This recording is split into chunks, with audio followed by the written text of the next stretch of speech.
आप लोगों ने मूवीज में सुपर हीरो को तो प्लेन को लैंड कराते हुए और पैसेंजर्स की जान बचाते हुए देखा होगा, लेकिन रियल लाइफ में भी एक ऐसा इंसिडेंट हो गया जो किसी मूवी के स्टंट से कम नहीं था।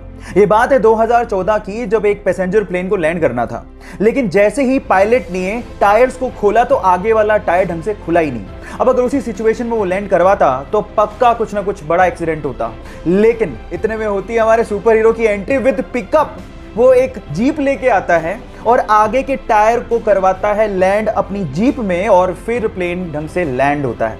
ये घटना किसी स्टंट से कम नहीं है। बहरहाल उसने अपनी जाबाजी से बहुत से पैसेंजर्स की जान बचाई। उसे बचपन से कंप्यूटर का बहुत शौक था। इस शौक को देखते उसके पिताजी ने जैसे तैसे करके उसको कंप्यूटर खरीद के दे दिया, लेकिन इसके चलते वो 10वीं क्लास में फेल हो गया। लोगों ने तो यहां तक कहना शुरू कर दिया जो 10वीं क्लास का एग्जाम नहीं पास कर पाया वो जिंदगी में क्या करेगा। लेकिन उसे अपने पैशन पे भरोसा था। एक दिन एथिकल हैकिंग का उसने सेमिनार लिया और उसने डिसाइड कर लिया कि मैं एथिकल हैकिंग में अपना भविष्य बनाऊंगा। फिर क्या था, अपनी मेहनत के चलते आज वो लड़का बड़ी बड़ी कंपनीज जैसे कि Facebook, Apple, Google, Yahoo, Microsoft के प्रोग्राम्स में बग यानी कि कमियां ढूंढ के करोड़ों रुपया कमाता है, और उसके अलावा साइबर क्राइम में वो पुलिस की मदद भी करता है। Yes, I am talking about Manan Shah. Guys, यहां सीखने लायक बात यह है कि अगर आपके पैशन में आपको भरोसा है तो आप एक दिन जरूर सक्सेसफुल होगे। वो महज 12 साल की थी तो उसके चेहरे पर फेशियल हेयर ग्रोथ होने लगा। अपने चेहरे पर आती दाढ़ी की वजह से लोग उसका बहुत ज्यादा मजाक उड़ाया करते थे, जिसकी वजह से उसका मोराल बहुत ज्यादा डाउन हो गया था। लेकिन आखिरकार उसने सिचुएशन से लड़ने की ठानी। उसने अपनी चेहरे पर आती हुई दाढ़ी को अपनी शख्सियत का हिस्सा मानते हुए इसे ही अपनी पहचान बनाने का फैसला किया, और आखिरकार वो आज इंग्लैंड की फेमस ब्रिटिश मॉडल हैं और लोग उन्हें बेडेड वुमेन के नाम से जानते हैं। एक सुपर हीरो मूवी में हीरो के किरदार की बजाय अगर विलेन का किरदार आपके दिलो दिमाग पे छा जाए तो आप सोच लीजिएगा कि विलेन ने कितनी मेहनत की होगी। सिर्फ एक जोकर विलन के किरदार के लिए वो 45 दिन तक होटल के कमरे में बंद रहा।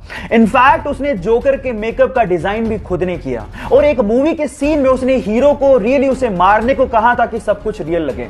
उसने इस कैरेक्टर में इतनी जान डाल दी थी कि वो greatest villain of all time कहलाया। और इस किरदार को निभाने के बाद उसे golden globe award, Oscar award तक दिए गए, लेकिन उसे रिसीव करने के लिए वो जिंदा ही नहीं था। गाइस, अगर आप लोग जॉब इंटरव्यू के लिए जा रहे हैं तो इंटरव्यू से रिलेटेड इन दो बातों का जानना आप लोगों के लिए बेहद जरूरी है। पहली बात, गाइस, जब भी हम लोग जॉब इंटरव्यू की तैयारी करते हैं तो हम लोग अपने सीवी या रिज्यूम को लेकर बहुत ज्यादा टेंशन में रहते हैं। हम लोग ये सोचते रहते हैं कि उन दो पन्नों में हमने अपने आप को अच्छे से रिप्रेजेंट किया कि नहीं। लेकिन मैं आपकी जानकारी के लिए आपको बता दूं कि इंटरव्यूअर आपके उन दो पेजों को यानी कि आपके सीवी को 5 से 6 सेकंड से ज्यादा देखता तक नहीं है। इसलिए रिज्यूम की इतनी ज्यादा टेंशन लेना बंद कर दीजिए। नंबर 2, किसी कंपनी में किसी जॉब प्रोफाइल के लिए जितने भी रिज्यूम्स आते हैं उसमें से 76% रिज्यूम्स सिर्फ इसलिए रिजेक्ट कर दिए जाते हैं क्योंकि उनमें अनप्रोफेशनल ईमेल आईडी लिखी हुई होती है। सो गाइस, मेरा यह मानना है कि आप अपने रिज्यूम से ज्यादा अपनी अनप्रोफेशनल ईमेल आईडी पे ध्यान देंगे तो शायद आपका काम बन